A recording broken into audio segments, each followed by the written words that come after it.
महाशिवरात्रि की रात थी। पूरा गांव अंधेरे में डूबा हुआ था। बस मंदिर की घंटियों और जलते दीपकों की हल्की सी रोशनी हर दिल में कुछ जगा रही थी।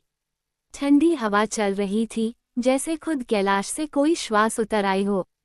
उसी गांव के किनारे एक छोटी सी झोपड़ी में नीलू बैठा था। उसके हाथ में एक टूटा हुआ रुद्राक्ष था और आंखों में थकान, दर्द और एक सवाल, क्या सच में भगवान सुनते हैं? नीलू का जीवन आसान नहीं था। माँ बहुत पहले चल बसी थी और पिता बीमारी से बिस्तर पकड़ चुके थे। खेत सूख चुके थे, कर्ज बढ़ता जा रहा था। हर रोज नीलू मंदिर जाता, शिवलिंग पर जल चढ़ाता और बिना शब्दों के रो लेता। उसे मंत्र नहीं आते थे, बस इतना जानता था कि भोलेनाथ सबके हैं। उस रात गांव में महाशिवरात्रि का जागरण था।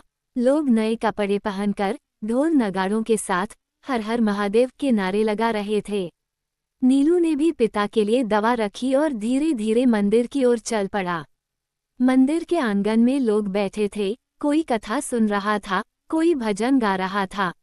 नीलू एक कोने में बैठ गया। उसकी आंखें शिवलिंग पर टिक गईं, सादा, शांत, अडिग।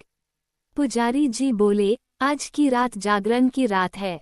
जो भी सच्चे मन से मांगेगा, भोलेनाथ उसकी सुनेंगे। नीलू के होंठ कांप गए। उसने आंखें बंद की। भगवान, उसने मन ही मन कहा, मुझे कुछ नहीं चाहिए, बस मेरे बाबा को ठीक कर दो। अगर वो मुस्कुरा दे, तो मेरी जिंदगी सफल हो जाएगी। रात गहराती गई, दीपक टिमटिमाने लगे, भजन की आवाज धीमी होती गई। अचानक मंदिर के बाहर हलचल हुई। एक बूढ़ा साधु लाठी के सहारे आया। शरीर पर फटे कपड़े, आंखों में अजीब सी चमक। सब लोग उसे देखने लगे, लेकिन कोई आगे नहीं बढ़ा।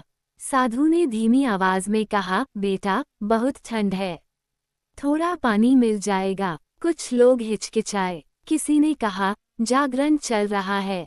कोई चुप रहा। नीलू उठ खड़ा हुआ। उसने साधु का हाथ पकड़ा और पास बैठा दिया। अपनी बोतल का पानी दिया, फिर अपना शॉल उतारकर साधु के कंधों पर डाल दिया। साधु ने नीलू को देखा, हल्की सी मुस्कान आई। क्यों बेटा, तुम्हारे पास तो खुद कम है, साधु बोले। नीलू ने सिर झुका लिया, जिसके पास सब है, वही तो यहाँ बैठा है। साधु की आंखें भर आईं। उन्होंने नीलू के सिर पर हाथ रखा। डरो मत, बस इतना ही कहा। कुछ देर बाद साधु भीड़ में ऐसे गुम हो गया, जैसे आया ही न हो। उसी पल मंदिर की घंटियां अपने आप जोर से बज उठीं। हवा तेज चलने लगी, दीपक फिर से जल उठे। सब लोग सन्न रह गए। नीलू घबरा गया और दौड़ता हुआ घर पहुंचा। झोपड़ी का दरवाजा खुला था। अंदर देखा तो पिता खड़े थे, सीधे, बिना सहारे। उनकी आंखों में वर्षों बाद चमक थी। नीलू, उन्होंने कहा, आज पता नहीं क्या हुआ। सीने का दर्द गया, जैसे किसी ने हाथ रखकर बोझ हटा दिया हो।